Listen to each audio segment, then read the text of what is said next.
That's all right. Hello, everybody, and welcome to a special Independence Day edition of the Hometown Musician Spotlight. We're coming from the backyard of Mr. Tony Troncozo, and he is one of the members of Fatal Order.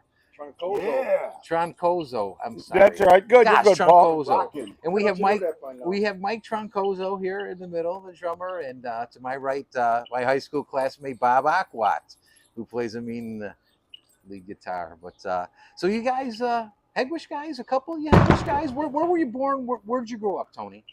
Well, we were all South Chicago and then Dalton. Okay. So they were South Chicago. Mm-hmm. My family started there, and then we moved to Dalton. Mm-hmm. And then I believe Bob and Joey are from Hegwish. Yeah, we're missing Bob's brother, Joey, who is the bass player. I couldn't be here today with us. I think he's basting some ribs. As we yeah. If I had to guess. Yeah. Finger licking good. Yeah. Hey, Bob, what hospital? I know you're a Hegwish guy, but what hospital were you born in? I was born in San Pedro Community Hospital, San Pedro, California. Your dad was in the service at that time? Yeah. Fort MacArthur. Yeah, pretty cool. Yep. Yeah. I remember we were in a bowling league in Hegwish way back in the day. What the Night Owl League. Wednesday nights. Oh my God. So 31 years ago that this band started? Or 35. 35 years ago. Yeah. So who were the first two? Can I assume that the two brothers were the first ones to kind of collaborate? Yeah.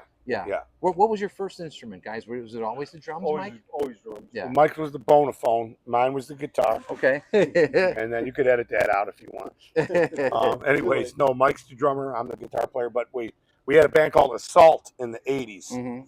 With funny thing with Kurt Felzak, Stoney Curtis is going to be playing with us Thursday. on the 12th. Yeah. And then this Thursday, Count 77. And we had a band doing that. And we had a drummer, and he decided that he couldn't do the Battle of the Bands at TF North. And my brother had been in 100 bands before that. And I said, Mike, you want to fill in and do this show for us? And that's really when it started, 1983. Wow. For me and him. So it's been 42 years. Wow. For the two of us. Bob, how did you and Joe come into and meet up with these guys? Well, Tony called me out of the blue one day. I had known him a few years before he called me. Mm-hmm. Yeah, he took off for LA for a little while. Yeah, I was gone. He came home in May of '92. I get a phone call from him. He's like, "Hey, Bobby, Tony Troncozo." I'm like, "What the hell are you doing?" I thought you were in California. He's like, "No, I'm home, man." He goes, "What are you doing? You in a band?"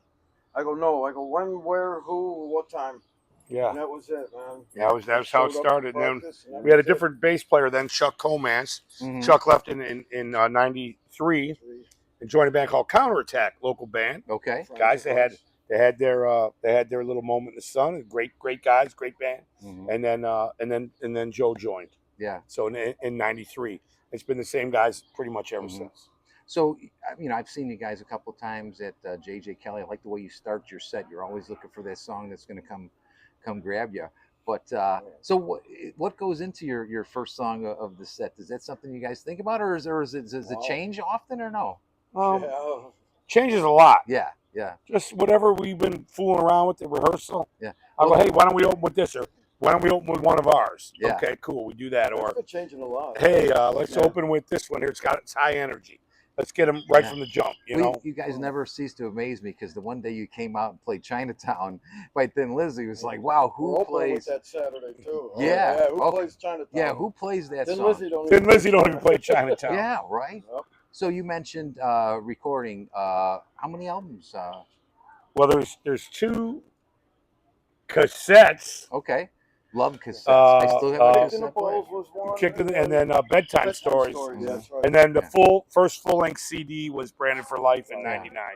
So, Tony, you have a unique perspective, because not only are you a musician, but you're a venue owner, part owner of The Forge. So, off music a little bit, but what are some of the challenges you're facing in today's music world, drawing people to see rock and roll? Well, the challenge is that there's 5,000 things out there. Yes.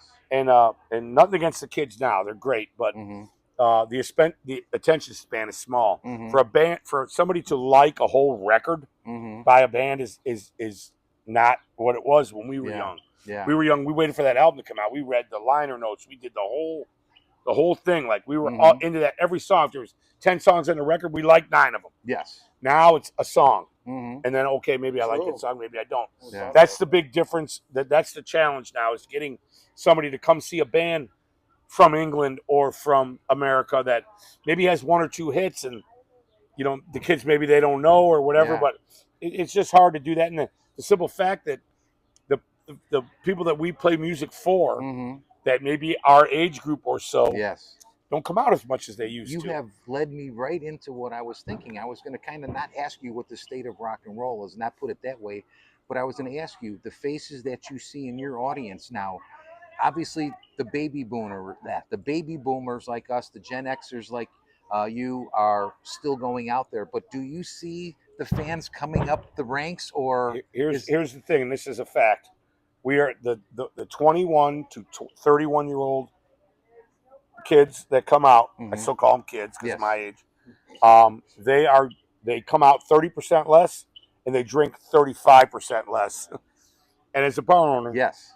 that's the thing. And some of us older guys, we're having a hard time wrapping our head around that. Yes. Like, why aren't these shows doing well? Mhm. Or even when we have a full house, these kids don't do. It's not how they were brought up. Yeah. They weren't brought up like us. Go to college and Mhm. drink 1,000 beers and a gallon of vodka. Yeah. They don't do it anymore. Yeah. So, Well, I don't drink vodka anymore. well, yeah, Gallons. It's 1,000 gallons of something else. yeah, Right. right, But, yeah, yeah, Geritol. Yeah. One last thing from that point of view, you recently put together at the Byway Brewery the Rock Your Bra Off.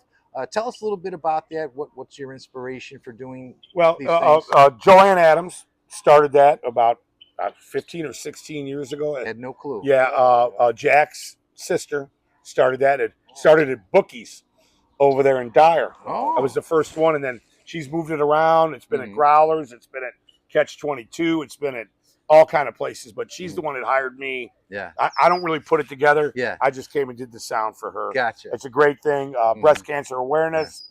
They raise tons of money every year. Yeah. So kudos to Joanne. Yeah. And her whole staff for putting that on. Yeah. Well, Yeah. great. Well, a great cause. So Yeah. every year, you guys are in Vegas. How cool is that? And you get to meet Danny Counts and tell us how Danny Koker, excuse me. Danny Koker. Mike will tell you. The Counts is we graduated with Enjoy the this Counts boys. cocktail. But anyway, so how did the Vegas trips first start? And then tell us a little bit about those experiences. Tony's buddy Curtis. Tony Curtis. Yeah, Tony Curtis. Curtis Felzak from here from Chicago. Mhm. I was bringing him here with his band to play at Fox Point. Mm-hmm. And he said, "Hey, man, why don't you guys come out to Vegas and play at the bar?" And I'd been there before on vacation and went to the bar and, got treated like a king. I'm from Chicago, just a dude. Yeah. And they brought us backstage, and this is before the band even went, a couple years. And we hung out, and Rat played that night and with Jizzy Pearl singing. And they were great, and they came all hang out with us. And Jizzy. Hey, that's his name. Yeah. And they were great. I mean, and Danny was so cool then. And then I was out there another time doing sound for a band, and I went and saw Curtis, and we went and hung out with Danny and went to their rehearsal, and it just everybody became friends. And then a couple years ago, Curtis said, "Why don't you guys come out here and play?" And I'll tell you, it was great, and they treated us like kings. And I'm sad. Got to put out a shout out to Vamped. 16 years they were there. They closed on the 28th of June, and hopefully, maybe they'll put something else together. Yeah. I hope they do up for Vegas' sake. Yeah. Because they need it.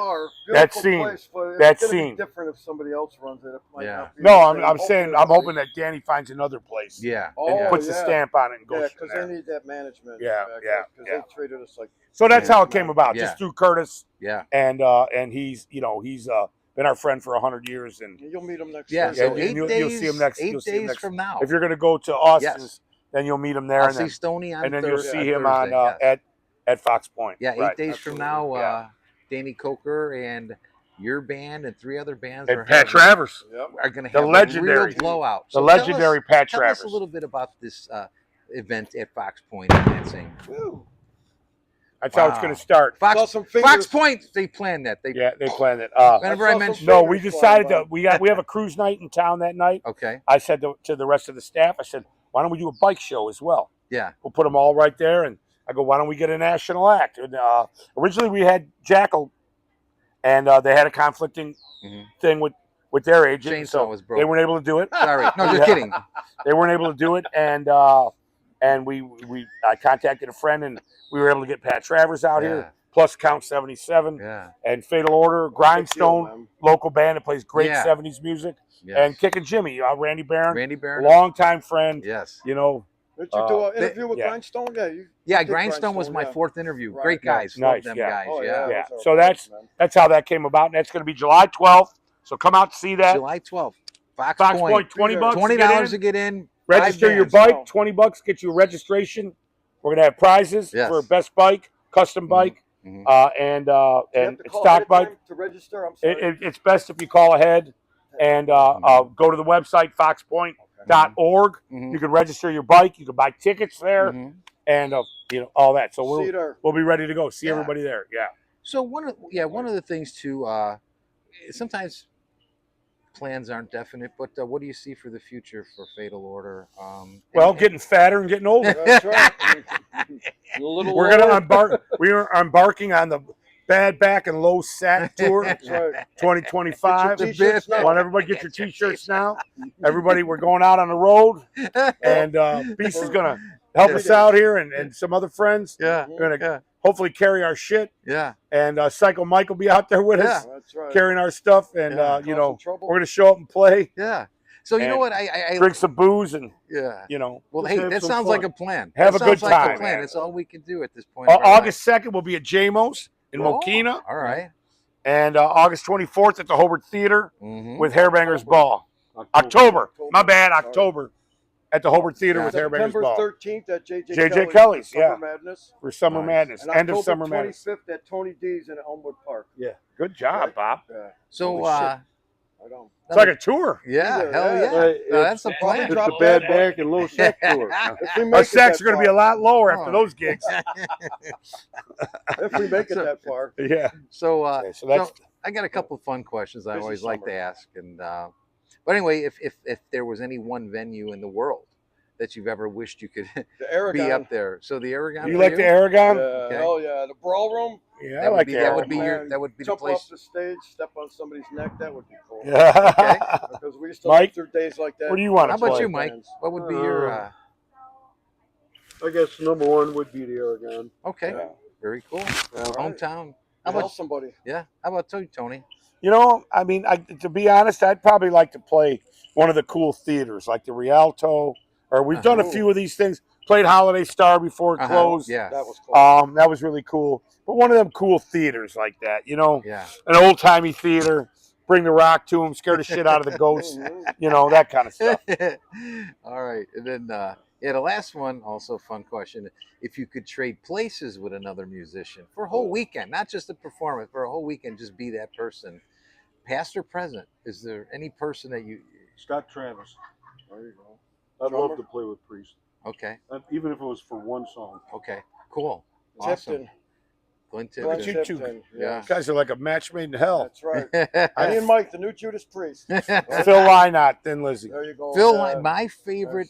That would be my answer. That's mine that was too. one of all the musicians that died You young. look like That's the one that I feel like, man, I wish he was still around. Yeah, me too. Get out. No kidding. That's always been the fun thing about our band. Two sets of brothers. Yes. Nobody ever gets along all the time, but we probably get along probably 95 to 98% of the time. Yeah, We it's don't true. have a It's true that. problem with anything, because we all kind of like, when we look at a picture, we're all pretty much looking at a spot within that big. Yeah. So That is true. It's been cool. Yeah. And the time is. I mean, these guys are dicks, but Easy. they're cool. Mr. Dick. You usually call it something else, but that's pretty nice for today. Well, it's a holiday, so Yeah, well, 4th of July. The least thing I do is call you a dick We and don't throw a always burger have- down your we don't throat. always- We're not always drinking before the interview. Right, but we're today not we always. are. But hey, So, here's up the irons, brother. But, Here you go. Cheers. Well, Cheers, but, Paul. yes, but from Thank you. all of Great us, vodka. from all of us here, we want to wish everybody Cheers. a happy Independence Day. Yes, thank and, you. and until next time, peace, everybody. Peace. Rock and roll. Peace out.